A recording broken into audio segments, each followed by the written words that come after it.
So hello and welcome back to yet another Christine sits with the camera in front of her and babbles at you. I had grand plans today, and let me tell you, I was on the struggle bus hard. It was it wasn't a bad day. It was a very good day, but I don't know if it's the weather or adding in the bike riding or just my body having a absolute conniption fit, but I did make my 10,000 steps today. Barely. In fact, I just finished them because I just could not get it in gear today. I did a load of laundry, so I did something productive. I did the dishes, again, productive. Yay me. I don't know why I'm giving myself a round of applause for doing the dishes and laundry. That's just life. But some days just doing the dishes and laundry is enough to give yourself a round of applause. And I made, oh, it was so good. It was so good. I decided I wanted to see, since I've now discovered that brisket is doable and salad is, well, brisket when it was smoked for about 14 hours was doable. Um, but salad was doable. Obviously, mashed potatoes have been on the table since the day the teeth were pulled, but I decided to do a reverse seared roast. And I got just the cheapest roast I could find. It was a little sirloin roast.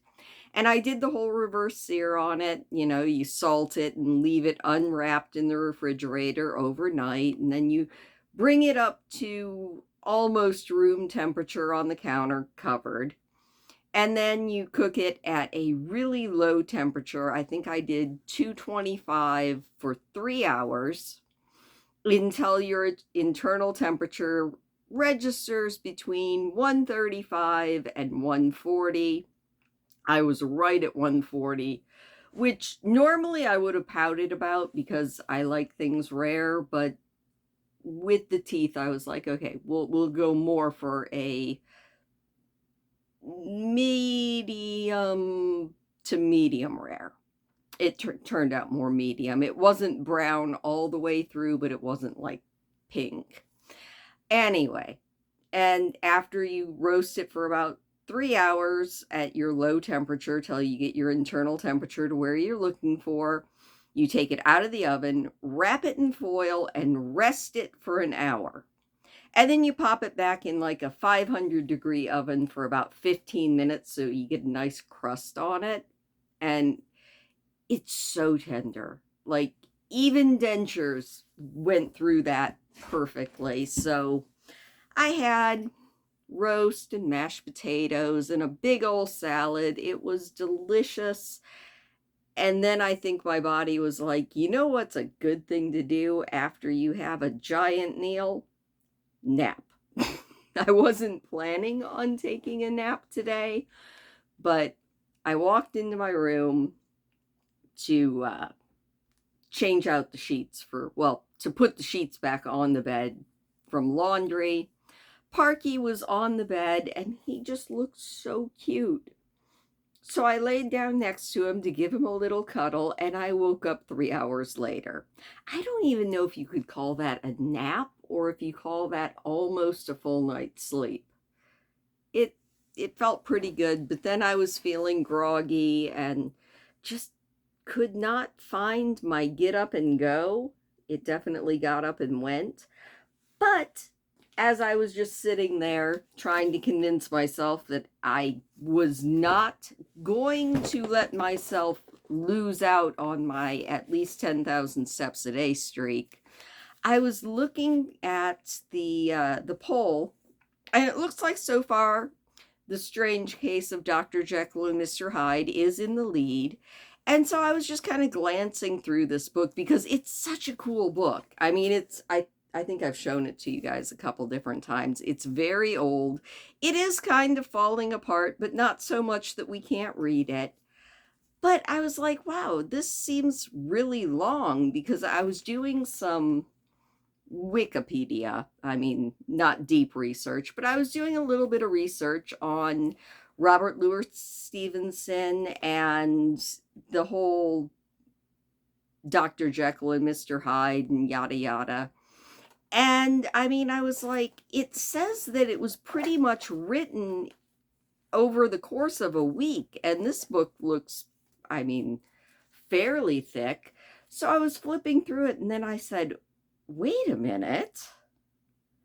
There's 3 more books in this book, or novellas, short stories, whatever you want to call them. But there is also in this book Fortune Wildred, the Foundling, Lizzie Lay, and the Miner's Daughters that are all accredited to Charles Dickens in this book. I also, when looking through this thing, because I couldn't find a copyright date on it, I couldn't find a publisher's page anywhere when I first looked through it.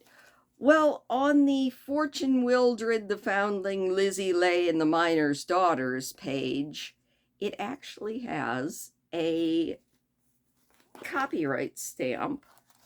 You can see it down there. That's pretty dang. I don't know if this book itself is that old, although I wouldn't doubt it considering how it looks and the shape that it's in. But anyway, yeah, evidently this was printed in New York at Pollard and Moss, 42 Park Place and 37 Barclay Street in 1888.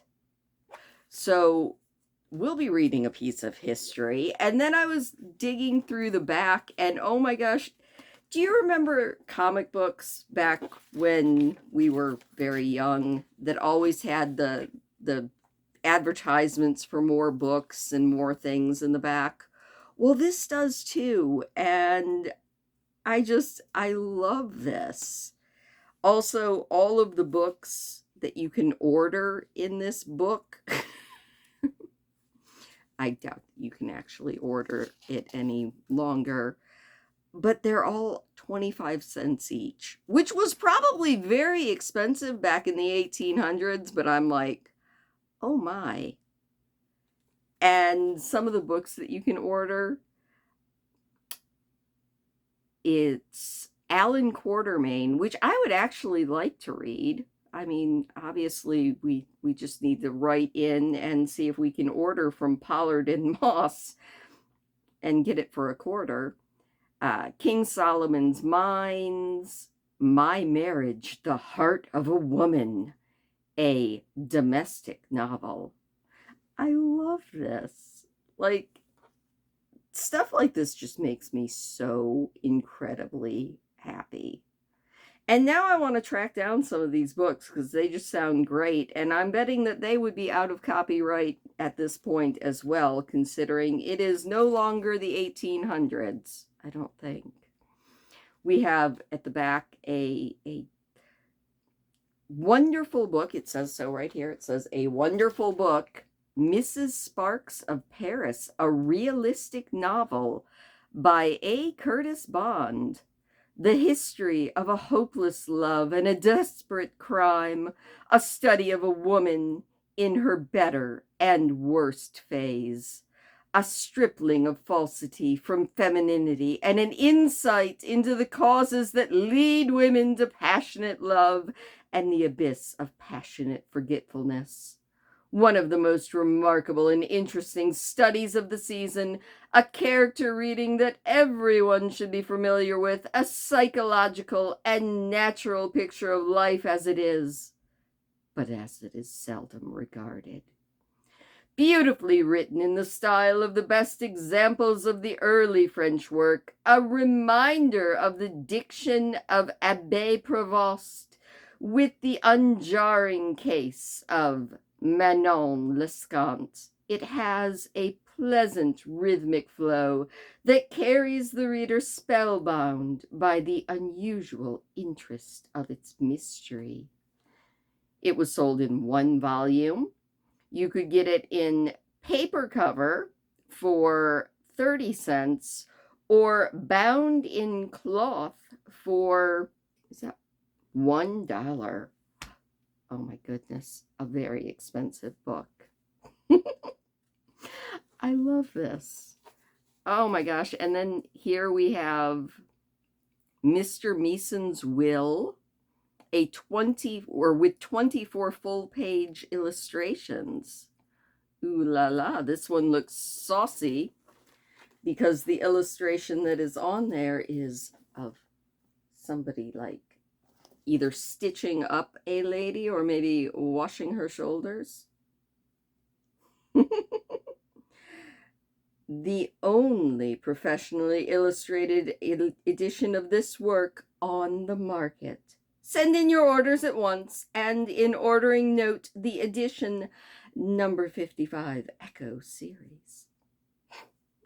I also like that this was gotten originally, well, I don't know about originally, but it was also in the Olatangi Library in Delaware, Ohio, on Scott Shannon Road on Route 4 in Delaware, Ohio. And you could check it out for 14 days. Well, that's very nice. I just love old stuff like this. It makes me happy. Let's see who checked out this book.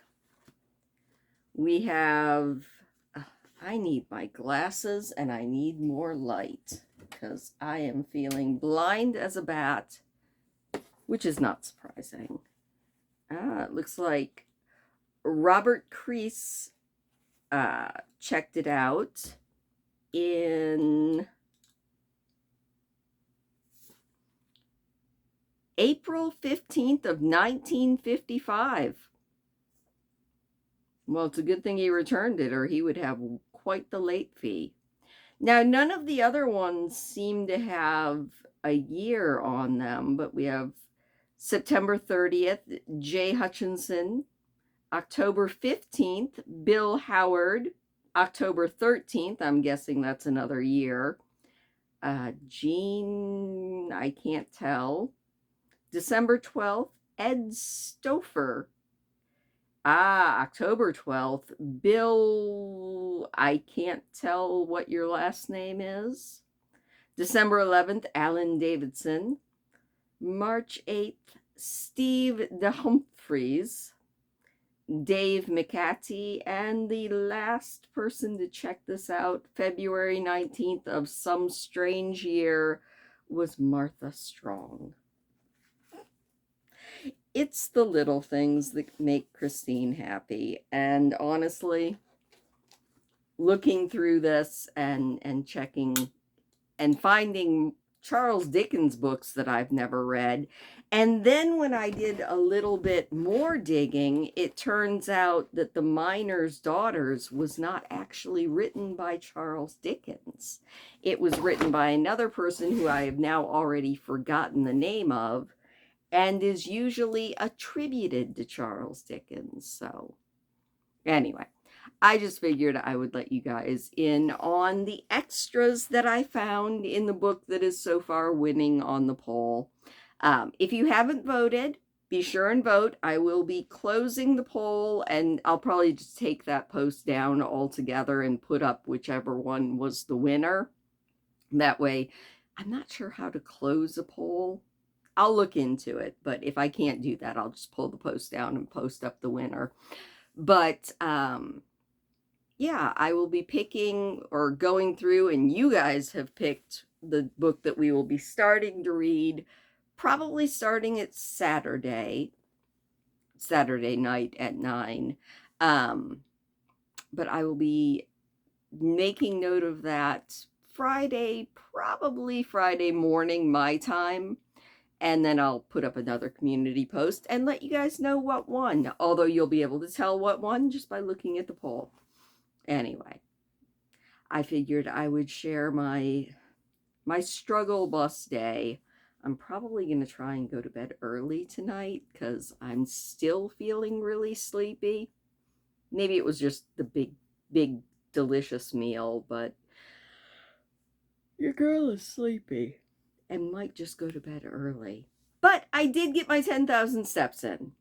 I think today's total might have only been like 10,007 steps, which will end up being maybe like 10,100 by the end of the night. But I did it. I have not missed a day in September, and I'm not gonna, dang it. So anyway, thank you guys for watching. Thank you for indulging me in a chit chat video, and I will see you later.